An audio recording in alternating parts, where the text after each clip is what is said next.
Yo les gens, j'espère que vous allez bien, je vous retrouve aujourd'hui pour une nouvelle vidéo sur Forza Horizon 5, une vidéo dans laquelle on va ensemble un petit peu débriefer le Car Pass, aussi appelé Pass Voiture, de Forza Horizon 5, puisque ça y est, il va être complet avec la saison 9 de Forza Horizon 5. On connaîtra du coup enfin la liste des 42 voitures de ce Pass Voiture, et du coup est venu pour moi le temps de vous donner un petit peu mon avis sur ce Car Pass, de vous le conseiller ou pas, de le comparer à celui de Forza Horizon 4, puisque sur Horizon 4 aussi il y avait ce système de Car Pass, et puis est venu pour vous aussi le temps de me dire en commentaire ce que vous en avez pensé de ce Car Pass, me dire éventuellement si vous l'avez acheté ou pas, si éventuellement il y avait des voitures qui vous ont plus plu, ou si au contraire il y a des voitures qui vous ont plus déplu, et puis éventuellement me dire aussi ce que vous en avez pensé par rapport à celui de Forza Horizon 4, si vous avez Forza Horizon 4. Donc voilà, on va débriefer tout ça. Petit rappel cependant pour ceux qui se décideront à acheter Forza Horizon 5 ou le Car Pass après cette vidéo, n'hésitez pas à le prendre via mon lien Instant Gaming que vous trouverez sous cette vidéo en description et en top commentaire. Ça vous permet de choper vos jeux, vos cartes d'abonnement, vos DLC, tout ça à prix réduit, tout en soutenant ma chaîne gratuitement par la même occasion. Donc n'hésitez pas, pensez-y à utiliser mon lien Instant Gaming. Donc on va rentrer dans le vif du sujet. Je vais commencer par rappeler un petit peu le concept du Car Pass, pour ceux qui ne connaissent pas. Le Car Pass, tout simplement, c'est un pack qui rassemble toutes les voitures téléchargeables, toutes les voitures payantes, les DLC de Forza Horizon 5. Il y a 42 voitures, sachez que ces voitures, vous pouvez les acheter séparément, que je crois que ça doit être 2 € la voiture à l'unité, et que du coup, les acheter toutes séparément revient beaucoup plus cher que de les avoir toutes via le Car Pass de Forza Horizon 5.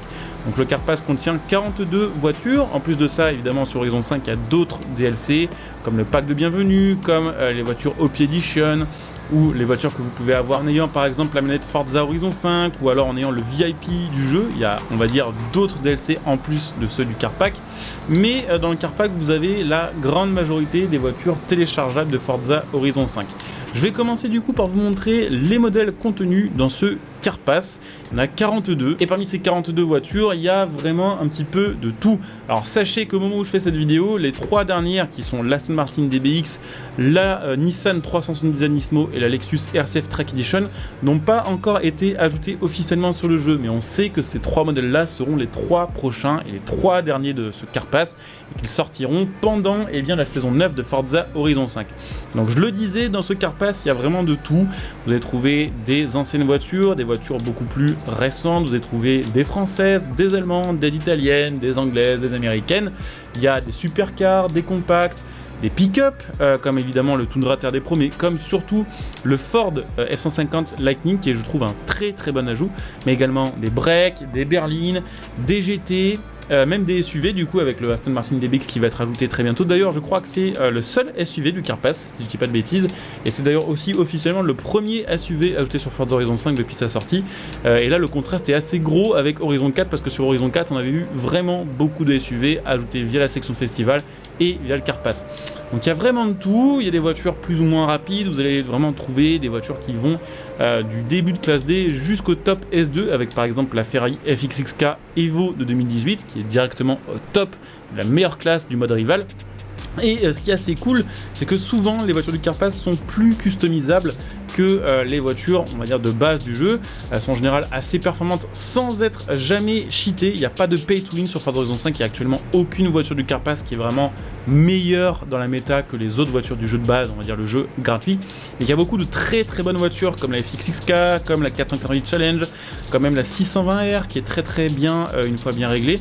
Il y a vraiment des bonnes voitures, et c'est aussi le moyen pour eux, du côté de Playground Games, de moderniser un petit peu les gammes des différentes voitures qu'on retrouve sur Forza Horizon. Il y a fort à parier que ces voitures-là, sur Forza Horizon 6, on les retrouvera sur le jeu de base, et en général, le Car Pass sert à ajouter aussi les nouveaux modèles, qui seront tout simplement les modèles de base du prochain Forza.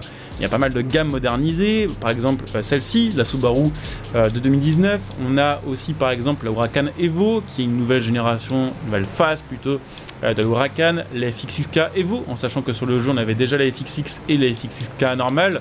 On a également la Golf 7.5 qui va remplacer la Golf 7. On a l'évolution de la 488 Challenge qui est encore plus rapide et plus orientée piste que la Pista. On va retrouver aussi la M8 qui était une nouvelle voiture. Bon, c'est pas une modernisation, mais c'est une voiture qui est quand même très attendue. La RS3 qui modernise la RS3 qu'on avait de 2011, la RS5 qui modernise celle qu'on avait de 2015. Donc il y a vraiment de tout, il y a vraiment beaucoup de voitures intéressantes. Et pour moi, vous l'aurez compris, ce Carpass de Forza Horizon 5 est bien plus intéressant que celui de Forza Horizon 4. Dans mes souvenirs, celui d'Horizon 4 ajoutait lui aussi 42 voitures, alors avec un rythme différent, puisque là c'est une par semaine, alors que sur Horizon 4 c'est 2 par semaine, ce qui d'ailleurs a permis à Horizon 5 de tenir beaucoup plus longtemps sous la durée avec des nouveaux ajouts payants, puisque sur Horizon 4, à ce moment-là, on va dire 4 mois après la sortie du jeu, le Carpass était déjà terminé. Mais voilà, le rythme est un petit peu différent, mais les ajouts sont beaucoup plus qualitatifs, en tout cas je trouve avec mes goûts. Pour rappel, sur Horizon 4, le Carpass était quand même, je trouve, une sacrée douille, et ils nous ont appâté comme jamais en mettant dès la première semaine de Forza Horizon 4 en voiture DLC la Koenigsegg Agera RS, qui était une voiture qui était très attendue. On a eu quelques modèles intéressants effectivement dans le Carpass de Forza Horizon 4, comme par exemple la Aston Martin Vantage de 2018, la Ferrari FXX de 2005. On a eu également d'autres voitures très cool comme la Corvette ZR1, la Camaro ZL1 de 2018, la GTC 4 Lusso, mais on a eu aussi également beaucoup de shitbox et beaucoup de voitures qui étaient aussi par exemple simplement des versions cabriolet de voitures qu'on avait déjà sur le jeu en version classique, comme par exemple la BMW i8 si je dis pas de bêtises, mais également il me semble une McLaren et si je dis pas de bêtises la Lamborghini Gallardo.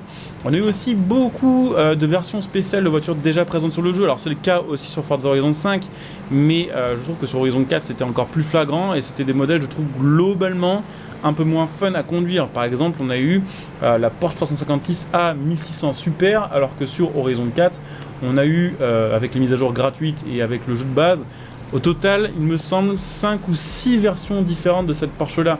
On a eu aussi des voitures comme la Opel Kadett, la Ilfman, le Ford Transit de 1965.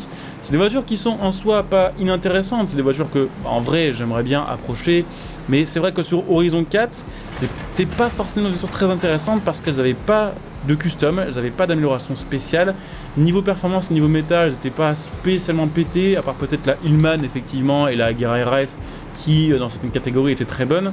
Mais en plus de ça, on avait des sons qui étaient les mêmes sur la plupart des voitures. Résultat, quand on avait un ajout, par exemple comme la Turbo S qui était ajoutée sur le jeu, qui était un modèle cool en soi, bah, c'était assez chiant de la conduire parce qu'elle avait exactement le même son que le Porsche Cayenne de 2018, si je dis pas de bêtises, alors que bah, c'était pas du tout les mêmes bagnoles tout simplement.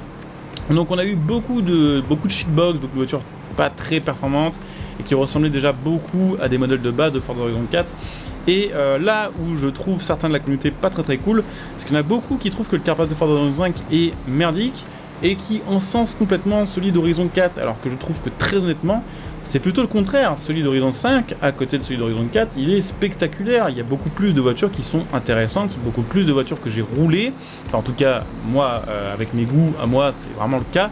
Et comparé à Horizon 4, où il y avait des voitures qui étaient vraiment en mode, je les débloque, je les roule 5 minutes, le temps de faire une vidéo dessus, et je les reroule jamais. Sur Horizon 5, c'est pas du tout le cas. Un exemple, par exemple, là je fais la vidéo en roulant avec la Magnum SRT8, qui est une voiture du Carpass, qui a un gros break américain, qui fait plus de 400 chevaux. Et bah c'est une caisse très cool à conduire parce qu'elle a un son très cool, elle a quelques améliorations, quelques swaps, elle est plutôt assez performante et c'est une alternative, on va dire, à tout ce qui est RS6 avant. Et je sais pas, je trouve que c'est une caisse qui est parfaitement adaptée aux routes mexicaines et au fait de se balader sur une map très ensoleillée.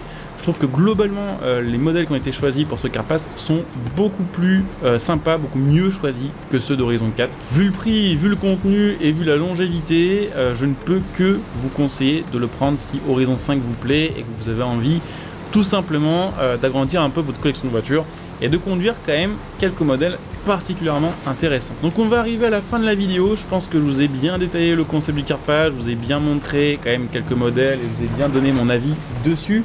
N'hésitez pas à liker, à vous abonner, à venir me rejoindre sur Twitter pour ceux qui sont intéressés pour les news sur Forza Horizon et sur d'autres jeux. Justement, si un jour il y a un nouveau pack qui est ajouté ou une nouvelle news concernant ce petit Carpass, Évidemment, j'en parlerai sur mon Twitter, donc n'hésitez pas, le lien sera sous cette vidéo en description et en commentaire.